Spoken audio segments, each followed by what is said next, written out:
Did you see the protests in Washington last week during Israeli Prime Minister Benjamin Netanyahu's visit to the U.S. Capitol? Anti-Israel activists hardly need a visit from Israel's Prime Minister as an excuse to trot out the grisliest hate imagery. But it sure seems to help. People carry ideas about Jews that we do not even know we have. These ideas come out in weird ways. For example, after U.S. Congress member Ilhan Omar said, quote, "It's all about the Benjamins, baby," implying that Jewish money controls American politics. She claimed she had no idea that Jews and money is a foundational anti-Semitic trope. Almost nobody believed her, but I do. And that's by far the scarier idea. That this person, one of the leading figures in American politics, did not consciously know that Jews equals money equals ubiquitous meme. And yet, despite not knowing this trope, she somehow intuited it and got in hot water by expressing it publicly. That's how inherent biases work. Inherent biases about Jews do half the grunt work for the anti-Israel movement. The relationship between anti-Semitism and so-called anti-Zionism, I repeat this for the oblivious in the back, is not, you hate Israel, so you must hate Jews, or vice versa. That's not how any of this works. No, it is far more subtle. This is why it is so infuriating when erstwhile anti-racist introspective people spout the knee-jerk reactionary statement, anti-Zionism is not anti-Semitism. It disregards the core obligation we have as people fighting racism to stop for even a second to interrogate our motivations. It is disgraceful. It also denies the fact that anti-Semitism shows up in anti-Zionism mostly as confirmation bias. If we believe, or rather if we carry barely conscious stereotypes, that Jews are greedy and grasping, and then when we hear allegations that Israelis are stealing Palestinian land, we believe the latter uncritically because the former is embedded in our civilizational DNA. Here's another example, and I will call this the Omar effect. Blood-soaked imagery is everywhere in the anti-Israel movement. Let's not kid ourselves that this is a quote-unquote pro-Palestinian movement. It does nothing for Palestinians except celebrate their dead and declare them moral victors.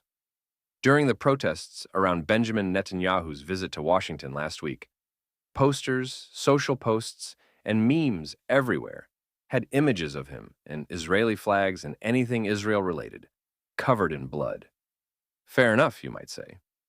There has been far too much blood spilled in the 9-month war with Hamas.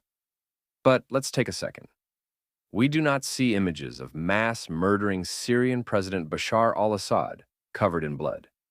Neither Mad Vlad Putin, not even Hamas leader Yahya Sinwar, the Palestinian terrorist who is ultimately responsible for every drop of Palestinian, Israeli, and all other blood spilled in the region on and since October 7th.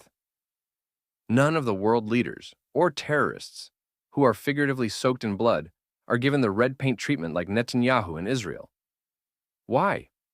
What too many people do not understand is that historical associations of Jews with blood, Jews as vampires, Jews using the blood of Gentiles in cannibalistic rituals, Jews undermining the racial blood purity of other nations, are among the most ancient and pernicious ideas in Western civilization. Then, there's the little detail of a core ritual of Western civilization, the eating of a Jew's body and drinking of a Jew's blood.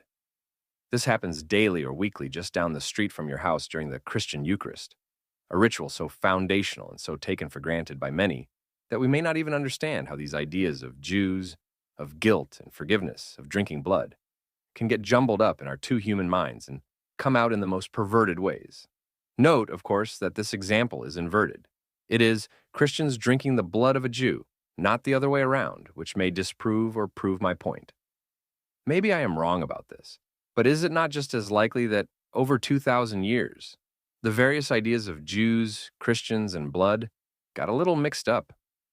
I mean, the whole thing is a tad weird to begin with, this drinking of blood and eating of flesh. So how big a leap is it to think things got weirder still through the ages? But anyways, the perps have plausible deniability. When a party that is involved in a brutal war, not of its own making, we should add, is subjected to bloody imagery of this sort. But that plausible deniability comes up short when other countries and leaders are not subjected to this, either to the same extent or at all. Syria, right next door to Israel, has been engaged in a civil war in which the government is mass murdering its own people.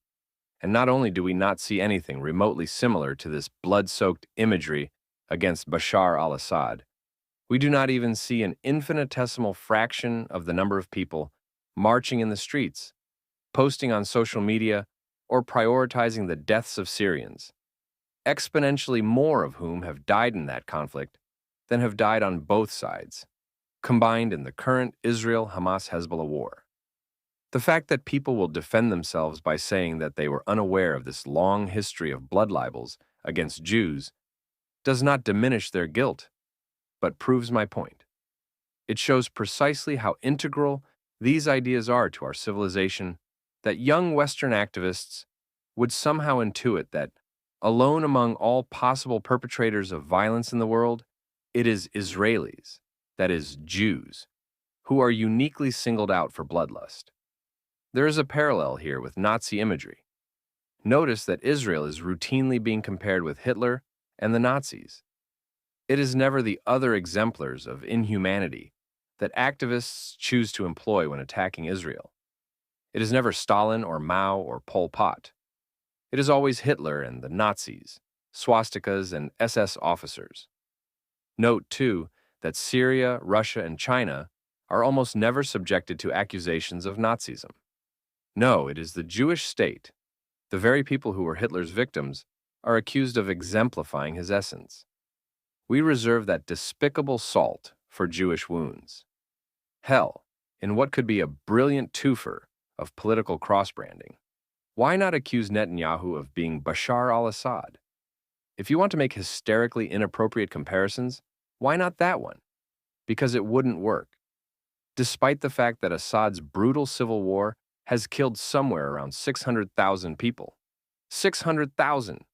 The world pays precious little attention because, Palestine, Palestine, Palestine. Ask any of the oh-so-dedicated activists condemning Netanyahu, who Bashar al-Assad is, let alone how many Syrians and Palestinians he has killed, and they will almost certainly come up blank. But give them a crayon and some poster board, and they will almost instinctively draw a Jew dripping blood. The Omar effect allows people who do not even know they carry a stereotype of Jews to exhibit precisely that stereotype in textbook fashion. Does Netanyahu have blood on his hands? Any wartime leader has blood on their hands, including those who we, or at least those of us who do not subscribe to loony historical revisionism, acknowledge as war heroes, like Franklin Delano Roosevelt and Winston Churchill. And yet, we do not haul out Bram Stoker imagery or spray paint fake blood on the flags of other countries with far worse records than anything Israel has done. Nope, that we save for the Jewish state. Why?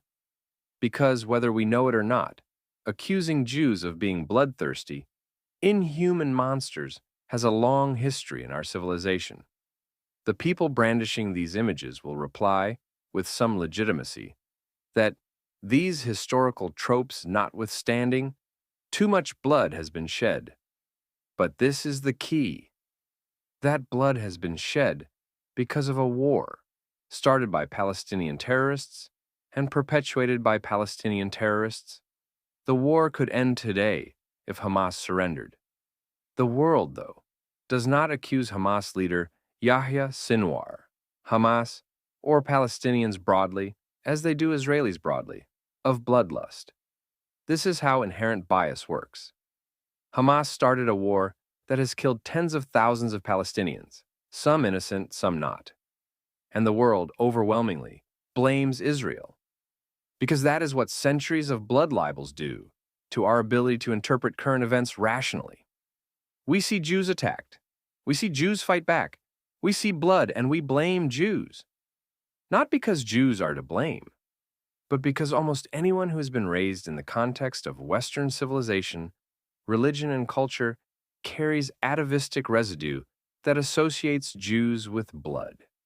This is exactly what I mean when I say the connections between our ideas about Israel and our ideas about Jews are just a tad more complicated than the anti Zionism is not anti Semitism crowd would have us believe.